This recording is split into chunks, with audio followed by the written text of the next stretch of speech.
Hey cozy friends, and welcome back to my channel. And spring is just around the corner here in southern Indiana, and I've really been in the mood to read. And so I just wanted to do a quick run through of all of the books that I plan to read this spring. But before we get to the video, let's go make ourselves a nice cup of tea.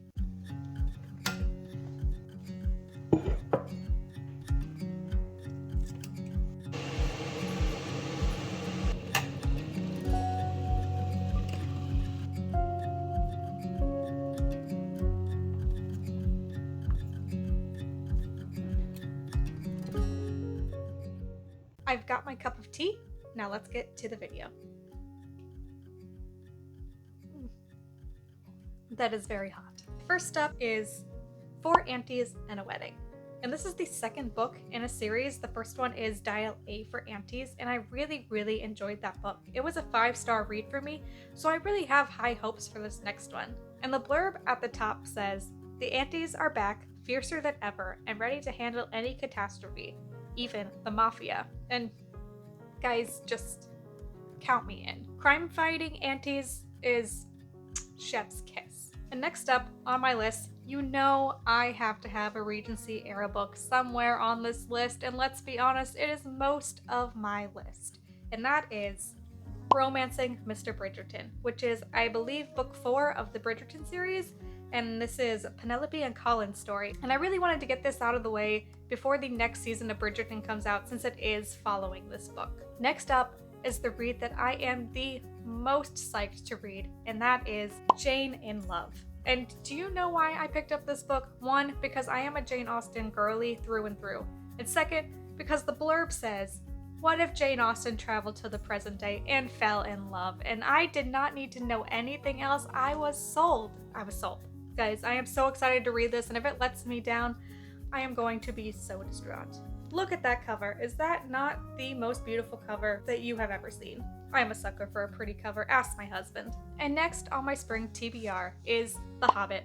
And I'm going to be honest, I have never read this before, and I am actually really excited to read it. I'm pretty far into it, but I think I'm going to start it over. I felt like this was a really good book to read for spring, and look how beautiful that is. I have the illustrated version. Look at these illustrations. They're just so perfect. My husband has been bothering me forever to read this book because he thinks that I'll really enjoy it. And next, I want to talk about my book of the month picks, because I have a tendency to pick my book of the months and then never get to them. But the next 3 I'm actually really excited to read because they have been on my TBR since I've seen that they were releasing this year. And the first is Someone Else's Shoes. I really don't know much about this, but that's why I love Book of the Month, because I discovered new books and new genres that I wouldn't pick up otherwise. And the blurb says, who are you when you are forced to walk in someone else's shoes?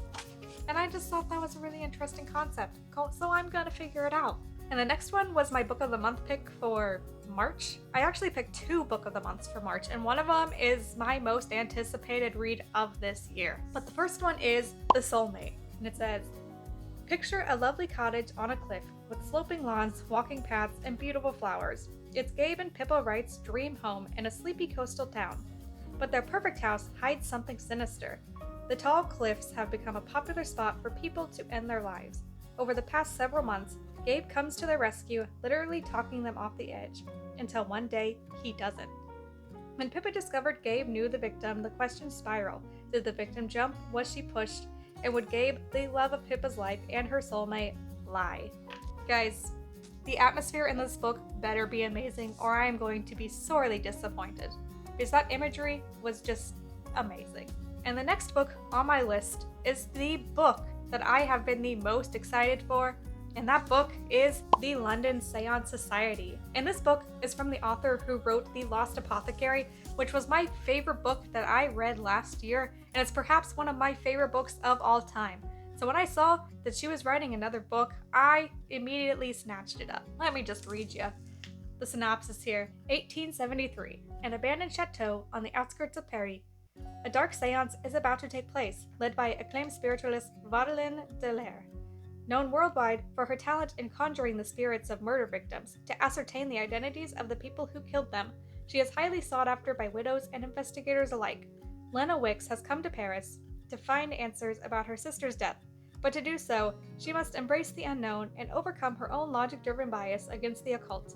When Madeline is beckoned to England to solve a high-profile murder, Lena accompanies her as an understudy. But as the women team up with the powerful men of London's exclusive Sayon Society to solve the mystery, they begin to suspect that they are not merely out to solve a crime, but perhaps entangled in one themselves. And guys, I just am so excited to read this. And I think it's actually going to be my next read, but I'm currently in the middle of reading 4 books, and so who knows when I'm gonna get to this, honestly. And y'all, it cannot be a spring TBR without a whole lot of Jane Austen. And I'm gonna be completely honest, I have not ever read any of Jane Austen's novels. I just recently watched the 2005 version of Pride and Prejudice, and I loved it. My husband loved it. And so I'm really, really excited to crack into some Jane Austen because I am 100% certain that I will be a Jane Austen stan. I don't think I have all of her books here, but I have pretty close to all of them. And the first one is Persuasion. And just look at how beautiful this cover is and tell me that it does not look perfect for spring. And I am super excited to crack into this one. To be honest, I'm excited to crack into all of them. And the next one is Persuasion. Also haven't read it. I mean, I said at the beginning that I didn't read any of them, so I really don't need to be reiterating that I have not read any of these. But I just want to show you how beautiful these covers are. I got them at Barnes & Noble, and I had to pick them up. I'm gonna be honest, I have a lot of copies of each of these books because I have no self-control. In this hand, I have Sense and Sensibility. This is the one that I'm most excited to read because look at how beautiful this cover is. I mean, the quote on the back says, "I wish as well as everybody else to be perfectly happy, but like everybody else, it must be in my own way." Beautiful. Beautiful.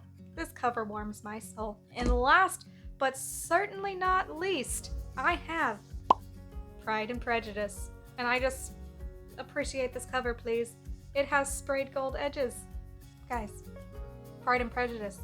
This is the epitome of a springtime read. And I'm gonna read the heck out of it. The absolute heck out of it. Look at the inside pages. And let's talk about how recognizable the first line of this book is. If you have not read this book, you know the first line anyway. It is a truth universally acknowledged that a single man in possession of a good fortune must be in want of a wife. You'll find me at the end of spring, and I will have read this 2 times, maybe 20, who knows. And there you have it, guys. Those are all of the books that I want to get through this spring. And I'm counting spring as March, April, and May, because here in southern Indiana, that is when we have pretty pleasant weather. And once you get into June, it is hotter than Hades outside, and I am not in the mood to read spring reads whenever it's hot outside. I really want to know what books are on your spring TBR, and if there are any that I can potentially add, because right now, my TBR is 500 books deep and I'm never gonna get through it before I die, so why not add more? That's all I have for you today. As always, like if you enjoyed this video and subscribe if you haven't already. And I'll see you in the next one. Bye.